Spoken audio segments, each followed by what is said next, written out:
Would you accept that there's no place for any content on Facebook which attacks people on lines of race, religion, or ethnicity? Yes, and our policies are very clear that that's not acceptable. Yes, and in fact your policy is very clear that when such attacks are made, that you're committed to removing it anytime you become aware of it. Would that be right? Yes. And if you just go to page 1 of that extract, you'll see Mr. Zuckerberg's Facebook extract from August 2017. And I'll read you the portions which I've highlighted. He says, when someone tries to silence others or attacks them based on who they are or what they believe, that hurts us all and is unacceptable. There is no place for hate in our community. That's why we've always taken down any post that promotes or celebrates hate crimes or acts of terrorism. Would that be correct? Yes. And you do so because you are aware that such content has the potential to divide communities, incite violence, tension, hatred, and strife. Would you agree? Yes. Right. Would you go to the second page of that extract? And I think you'll be familiar with what's happened in Sri Lanka recently, That's right. March this year. The post that was put up originally is the parts that is in pink. It's in the Sinhalese language, the language of the native Sri Lankans. And the post translates to, and I quote, "Kill all Muslims, don't even let an infant of the dogs escape." Yeah. That would be properly characterized as hate speech? Clearly in breach of our terms of service. It's a clear breach, isn't it? Yeah. Yes.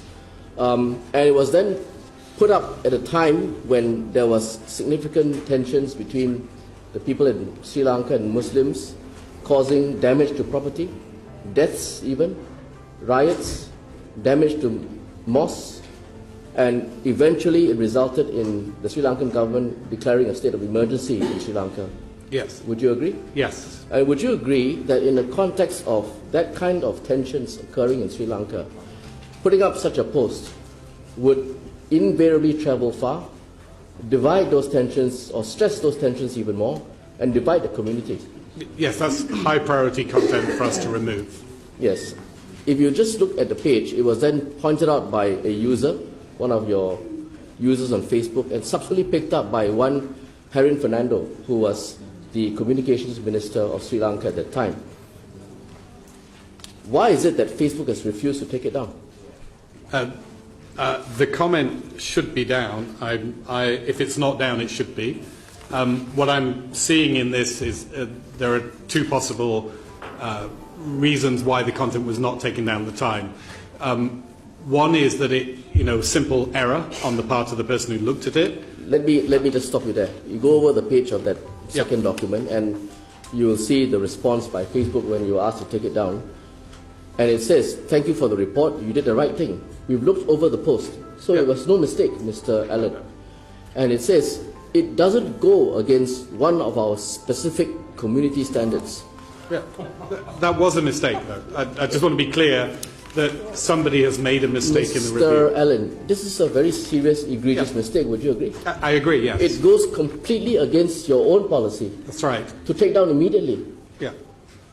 So would you accept that this case illustrates that Facebook cannot be trusted to make the right assessment on what can properly appear on its platform?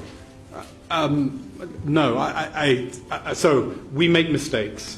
Our responsibility, serious mistakes. Our responsibility is to reduce the number of mistakes. I still think that we are best placed to actually do the content removals, and that's why we're investing very heavily now in artificial intelligence, where we would precisely create a dictionary of hate speech terms in every language. We're working through the languages.